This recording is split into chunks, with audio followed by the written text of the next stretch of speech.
चंद्रमा को देखकर कौन रोमांचित नहीं होता। उसके रोज बदलते आकार को देखकर किसे कौतुक नहीं होता।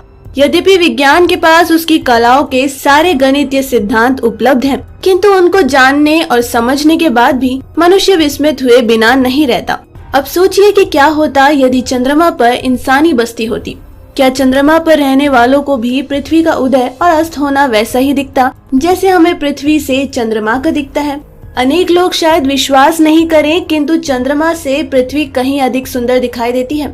आज से लगभग 50 वर्ष पूर्व जब अपोलो मिशन के अंतरिक्ष यात्री ने चंद्रमा की कक्षा से उदित होती पृथ्वी का चित्र भेजा था, तो विश्व उस चित्र को देखकर पागल हो गया था। ध्यान रहे, यह चित्र चंद्रमा की कक्षा से लिया गया था, न कि चंद्रमा की सतह से। चंद्रमा की सतह से पृथ्वी कैसी दिखती है, इसको जानने से पहले हम चंद्रमा की चाल एवं गति को समझते हैं। चंद्रमा की सतह से पृथ्वी का लिया हुआ चित्र यहाँ प्रकाशित है। सर्वप्रथम तो जैसा हम जानते हैं कि आकाश में लटका प्रत्येक ग्रह या उपग्रह लगभग गेंद की तरह है जो निरंतर अपनी धुरी पर घूमता रहता है। चंद्रमा भी अपनी धुरी पर घूमता है, साथ ही पृथ्वी की परिक्रमा करता है। किंतु इसके साथ विशेष बात यह है कि वह अपनी धुरी पर घूमने के बावजूद पृथ्वी की ओर सदैव अपना एक ही अर्धभाग रखता है। उसका पिछला हिस्सा पृथ्वीवासी कभी नहीं देख पाते। इस तरह चंद्रमा के पीठ वाले भाग से पृथ्वी कभी दिखती नहीं तथा सामने वाले भाग से पृथ्वी कभी ओझल नहीं होती। यानी पृथ्वी को देखकर यहाँ करवा चौथ करना संभव नहीं।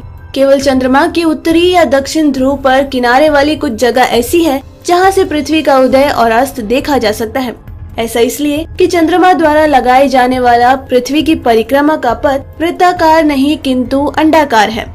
जब चंद्रमा अंडाकार मार्ग से मध्य में रहता है तब वह पृथ्वी के सबसे नजदीक रहता है। अतः पृथ्वी वासियों को वह बड़ा दिखाई देता है, जिसे हम सुपर मून भी कहते हैं। और अंडाकार मार्ग के सिरे पर वह सबसे दूर हो जाता है। जब वह पृथ्वी के नजदीक होता है तो ध्रुव के कुछ इलाकों से पृथ्वी दिखना बंद हो जाती है, वहीं दूर जाने पर वह दिखाई देने लगती है। इसी जगह से पृथ्वी के उदय और अस्त को देखा जा सकता है। चंद्रमा की सामान्य सतह से देखने पर पृथ्वी चंद्रमा की तरह 16 कलाओं में आकृति बदलती रहती है, किंतु पृथ्वी से किसी भी दिन दिखने वाले चंद्रमा से ठीक विपरीत उसका आकार होता है। जब हमारे यहाँ अमावस होती है तब चंद्रमा पर पृथ्वी पूरी खिली होती है और पूर्णिमा के दिन चांद पर अमावस।